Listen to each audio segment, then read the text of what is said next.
أعوذ بالله من الشيطان الرجيم. بسم الله الرحمن الرحيم.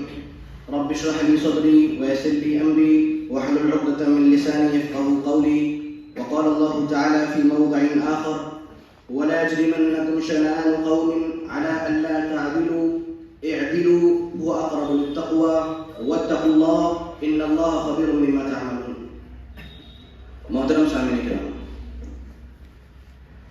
اتنی دیر سے آپ تمام حضرات اتنے ڈھیر خطبہ کو سماعت فرما رہے تھے، جس کی وجہ سے سعامت اور بوریت کا آنا لازمی ہے.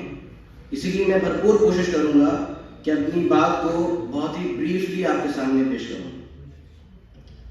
سب سے پہلے میں چاہتا ہوں کہ ہم لوگ ایک بات کی طرف خاص توجہ دیں. جتنا مجھے علم ہے، نکاح کو آسان کرو اس پروگرام کی غالباً یہ 5ویں قسط ہے جس میں ہم لوگ موجود ہیں. میں چاہتا ہوں ہم سبھی لوگ اس پروگرام کے منتظمین کے لیے اور انتظام کرنے والوں کے لیے دل سے دعائیں دیں، اس لیے کہ یہ لوگ اس چیز کو لے کر بہت حساس ہیں. ان لوگوں کو اس بات کی بے بنا فکر ہے. یہ لوگ چاہتے ہیں کہ ہمارے سماج اور معاشرے میں جو برائیاں عام ہو رہی ہیں وہ برائیاں کم ہوتی جائیں. اور سامعین، آج کے دور میں یہ بہت بڑی بات ہے کہ کوئی انسان کسی کا بھلا چاہ لے یا کوئی انسان کسی کو فائدہ پہنچا لے، آج کے لیے بہت بڑی بات ہے. اسی لیے صحیح حدیث میں یہ بات موجود ہے، مسند احمد وغیرہ کی حدیث ہے. رسول اللہ صلی اللہ علیہ وسلم ارشاد فرماتے ہیں: خیر الناس انفعهم للناس، کہ لوگوں میں سب سے بہتر وہ لوگ ہیں جو سب سے زیادہ لوگوں کو فائدہ پہنچاتے ہیں. لوگوں میں سب سے بہتر وہ لوگ ہیں جو سب سے زیادہ لوگوں کو فائدہ پہنچاتے ہیں. اور یقیناً یہ جو سیریز چل رہی ہے یہ ایسی قیمتی سیریز ہے جس سے ہمارے معاشرے میں، ہمارے سماج میں انشاءاللہ ایک عظیم انقلاب برپا ہو سکتا ہے. لہذا سبھی لوگ دعا کریں کہ رب العالمین منتظمین کی اس عظیم کوشش کو شرف قبولیت بخشے. آمین یا رب العالمین. محترم سامعین، ابھی تک ہم لوگ کچھ ایسی رسومات یا کچھ ایسی چیزوں کے بارے میں سن رہے تھے جو نکاح سے متعلق تیزی سے رائج ہوتی جا رہی ہیں. میں چاہتا ہوں کہ آپ لوگوں کے سامنے نکاح سے متعلق ایک الگ زاویے سے بات کروں. وہ زاویہ کیا ہے؟ دیکھیے، اگر آپ کو عربی ایک مقولہ ہے الاشیاء تعرف باضدادها، کہ چیزوں کو ان کی اپوزٹ چیزوں سے سمجھا جاتا ہے. یعنی اگر آپ کو حق کے بارے میں جاننا ہے کہ آخر حق کیا ہوتا ہے تو آپ باطل کے بارے میں جان لیجئے، حق ایسے ہی واضح ہو جائے گا. اگر آپ کو سچ کے بارے میں معرفت حاصل کرنی ہے تو آپ جھوٹ کے بارے میں جان لیجئے، سچ آپ کے لیے کیا ہو جائے گا؟ خود بخود واضح ہو جائے گا. اسی لیے میرے سامنے کچھ 2-3 نکات ہیں جن نکات کی وجہ سے نکاح دشوار ہو رہا ہے. لہذا اگر ہم دشواریاں ختم کر لیں تو نکاح خود بخود آسان ہو سکتا ہے. اگر ہم لوگ دشواریاں ختم کر لیں تو یہ چیز انشاءاللہ نکاح کی آسانی کے لیے بہت اہم ہونے والی ہے. لہذا میں اپنی بات کا آغاز آیت کریمہ سے کرتا ہوں. سورہ مائدہ کی آیت نمبر 8 ہے. رب العالمین کا ارشاد ہے: وَلَا يَجْرِمَنَّكُمْ شَنَآنُ قَوْمٍ عَلَىٰ أَلَّا تَعْدِلُوا، کہ اے لوگوں، اے مسلمانوں، اے اہل اسلام، آپ کو کسی بھی قوم کی دشمنی، آپ کو کسی بھی قوم کی عداوت اس بات پر بالکل مجبور نہ کرے کہ آپ لوگ عدل و انصاف ہی کرنا چھوڑ دیں.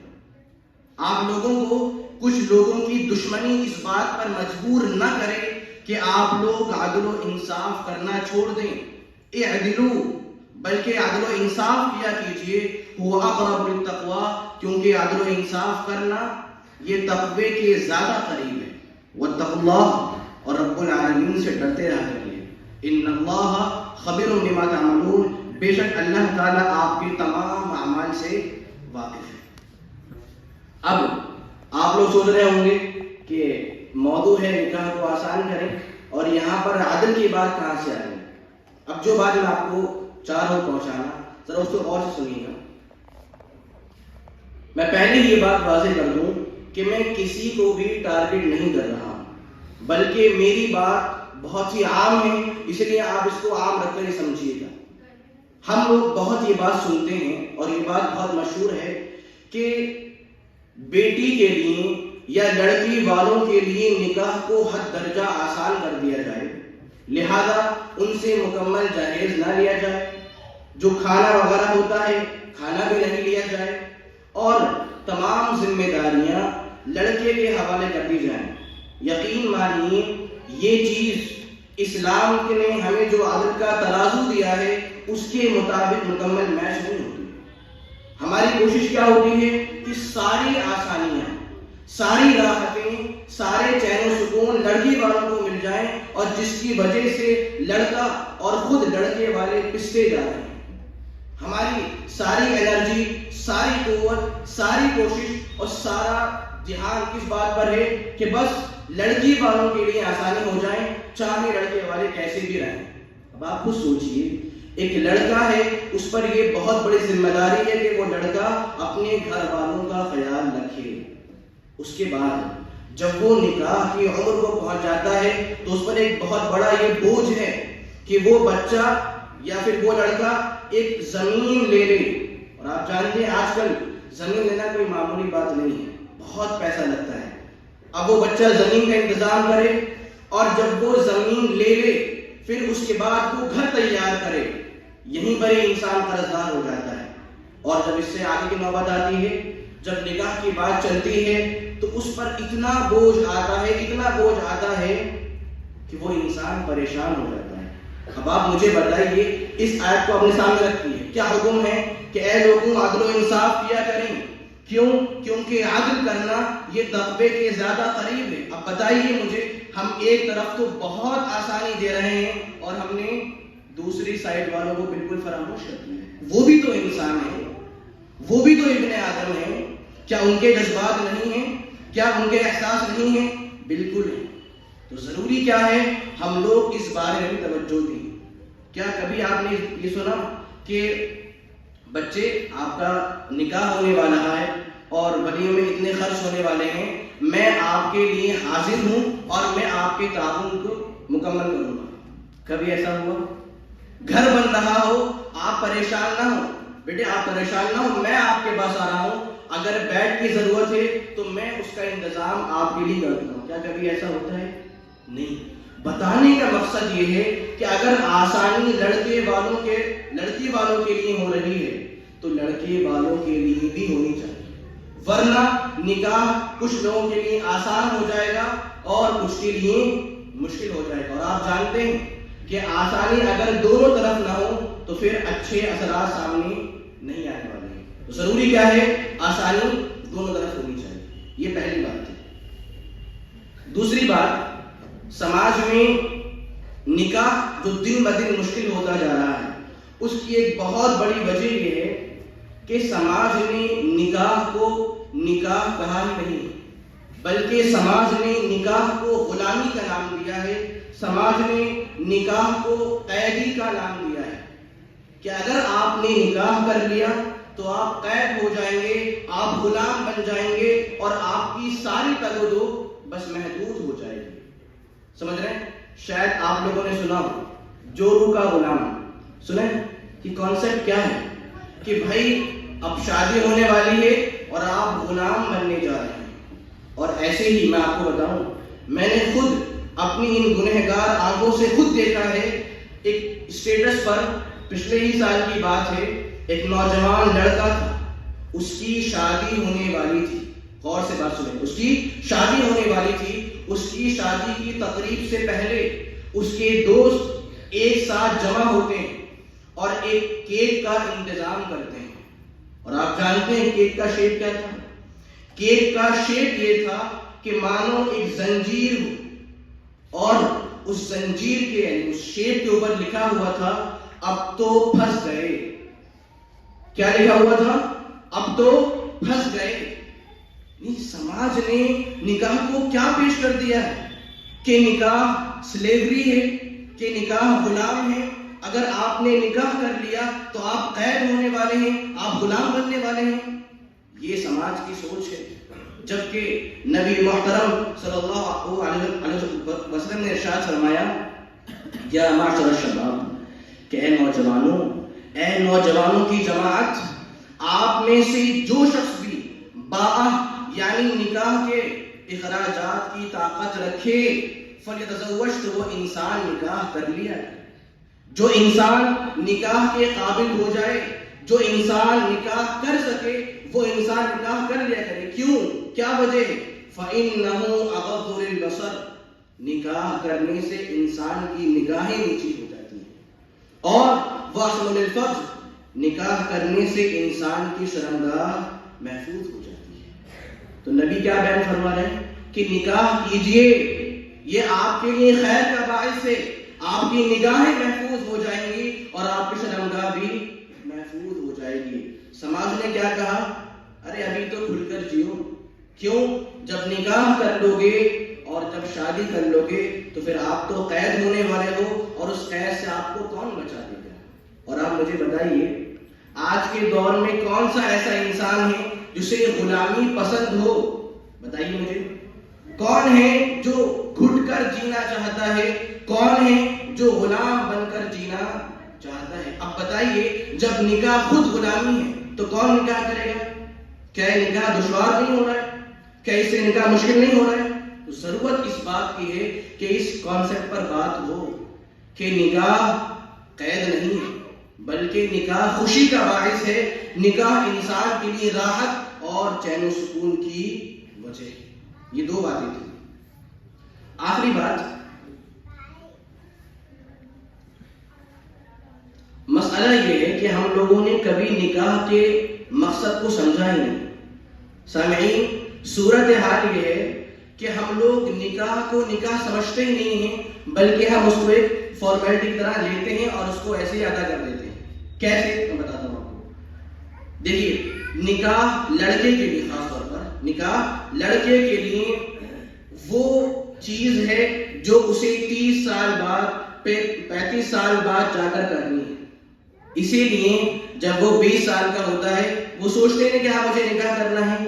اب جب 30 سال کا ہو گیا، 32 یا 35 کا ہو گیا، تو اب اسے لوگوں کا ڈر ہے کہ یار لوگ بولیں گے کہ بس عمر ہو گئی ہے، بوڑھے ہو گئے ہو، تو وہ لوگوں کی ڈر کی وجہ سے یا اپنی عمر کی ختم ہونے کی وجہ سے وہ انسان نکاح کر رہا ہے۔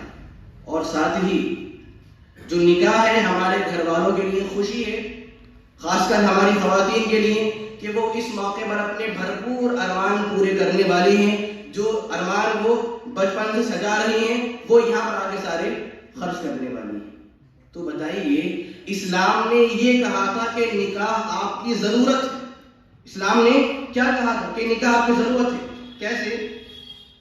سورہ روم کی آیت نمبر 21 رب تعالیٰ کا ارشاد ہے وَمِنْ آيَاتِهِ أَنْ خَلَقَ لَكُم مِّنْ أَنفُسِكُمْ أَزْوَاجًا، کہ لوگوں یہ اللہ کی نشانی ہے، یہ اللہ کی آیت ہے کہ رب العالمین نے آپ کے لیے، آپ ہی میں سے آپ کے لیے بیویاں پیدا کر دی ہیں۔